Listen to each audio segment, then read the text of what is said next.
Moderniteya kapitalist rastiyan dikuje. Medeni ferho. Generalê navdar ê Amerîkê George Patton di şerê cîhanê yê duyemîn de gotibu di şer de pêşî rastî tê kuştin.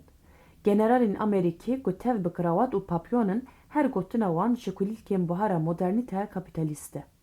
Her çi qas netewe dewletî ne berhema wan bin jî îro ew cendirmeyên sistemê ne. Ji roja ku netewe dewlet hatine avakirin û heta îro li çar aliyên cîhanê şer heye. Ya balkê jî ew e ku şer hebe nebe gundî û çîna karker di nav şerê aborî û debara rojana de ne. Şer jî her û her heye û bûye qotika gelan. Armanca min ne otobiyografiyek şerê ji destpêka avakirina netewe dewletan û heta îro ye. Herkes dizane ku generalên artêşên netewe dewletan li nav xeyalên futuhatê dicîn. Em vê mînakê di helwesta generalên artêşa Tirk û generalên artêşa Îranê de dibînin. Mêjiyê generalên her du dewletan ji bo futuhata netewperestiyê kar dike. Ev jî çavkaniya kiryarên faşîzan e. Mêjiyê siyasetmedarên her du dewletan jî manîfestoyên kebîr û kubra yê dîroka fermî diafirînin. Du gunehkariyên ku hev temam dikin û kevirê xetmê yê avaniyê sistemê ne. Kurd ji bo mirovên wisa dibêjin meşka derewan. Guman nakim ku xwendevan dizanin ez behsa şerê navbera Îran, Amerîka, İsraîlê dikim.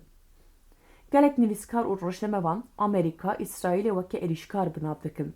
Sûcê tevan davêjin ser van her du dewletan. Gelo Îran bi heft avan ji wan sûcan şuştî û bêguneh e. Divê neyê ji bîr kirin ku sistema li Îranê berhema modernîteya kapitalîst e. Şoreşa li dijî şahê Îranê bi desteka gelê Kurd û hemû gelên li Îranê çepkir, komünîst, demokratan pêkat. Piştre çi bû? Hümeyni û moleyên dora wî tifa xwe alast, sozên xwe ji bîr kirin û xiyanet li gelê Kurd hemû gel û aliyan kirin. Encam jî li holê ye. Dijminatiya gelan, demokrasî û mafan. Çend mînak di demên dawî de Îranê zek li desthilatdariya Başûrê Kurdistanê kir û partiyên Rojhilatî li kampan dîl hatin girtin.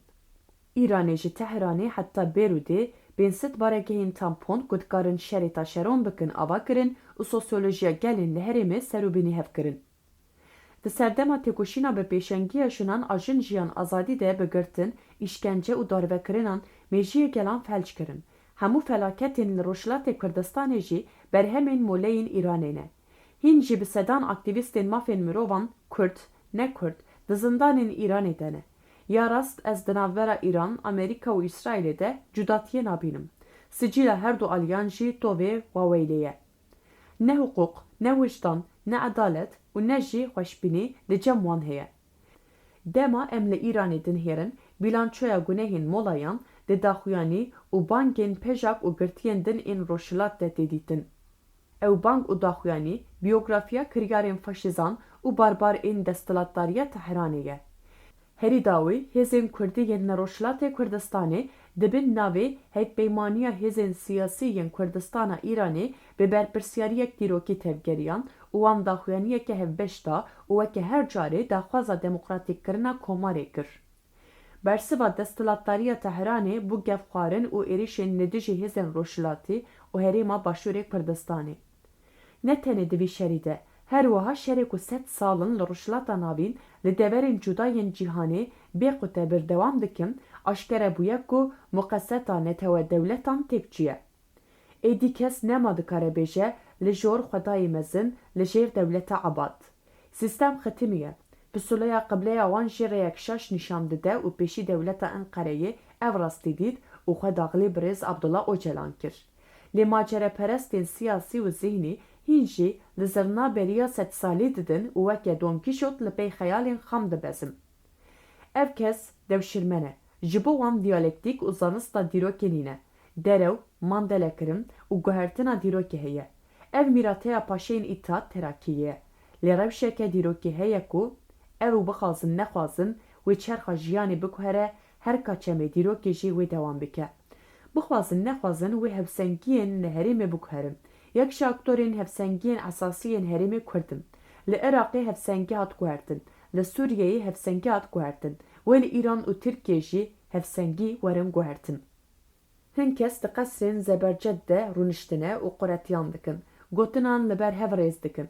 Kurd ji bo mirovên wisa du gotinan bikardînin. Yek, Kesên ne li şere şêre. Du, heben kadere û dilxweşiyan. Gelo ev kes weke İbn Haldun dibêje rûdana dîrokiya xuya dike, rastiya li pey bûyer û pêşketinên çê dibin nabînin.